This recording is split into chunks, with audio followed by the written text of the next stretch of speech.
সরকার ও শিক্ষক সমাজকে মুখোমুখি দাঁড় করিয়ে নির্বাচনকে বিলম্বিত করার পাঁয়তারা চলছে বলে অভিযোগ করেছেন এমপিওভুক্ত শিক্ষকরা।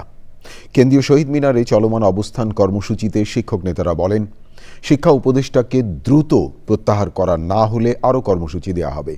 প্রজ্ঞাপন জারি না হওয়া পর্যন্ত অবস্থান কর্মসূচির পাশাপাশি শ্রেণী কার্যক্রমও বন্ধ থাকবে বলে ঘোষণা দিয়েছেন শিক্ষকরা। বাকিটা জানাচ্ছেন সহকর্মী শহীদুল্লাহ রাজু।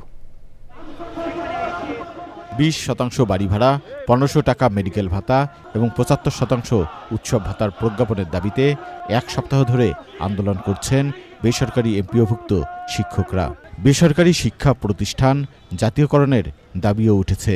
দুপুরে কেন্দ্রীয় শহীদ মিনারে গণ অনশন কর্মসূচি থেকে আন্দোলনরতরা কালো পতাকা মিছিল বের করে হাইকোর্টের সামনে কদম ফোয়ারা সংলগ্ন সড়কে অবস্থান নিয়ে বিক্ষোভ করেন। শিক্ষকদের দাবির সাথে সংহতি প্রকাশ করেছে গণ অধিকার পরিষদ।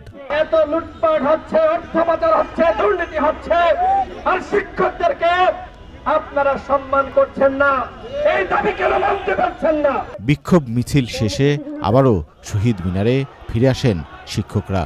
আমাদেরকে উনি পরিকল্পিতভাবে সরকারের মুখোমুখি দাঁড় করিয়ে একটা অস্থিতিশীল পরিবেশ তৈরি করে নির্বাচনটাকে পিছিয়ে দিয়ে দীর্ঘ সময় উনি বা ওনাদের সাথে হয়তো আরও কেউ থাকতে পারেন, ওনারা দীর্ঘদিন হয়তো ক্ষমতায় থাকতে চান আমরা মনে করছি। এখান থেকে আমাদের অনশন অব্যাহত থাকবে, অবস্থান অব্যাহত থাকবে এবং আপনার বৈচিত্র্যপূর্ণ কর্মসূচি প্রতিদিন একটা থাকবে।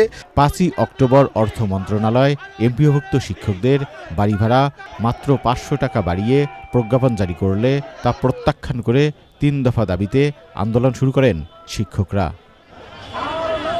Shahidullah Raju, channel I, Dhaka.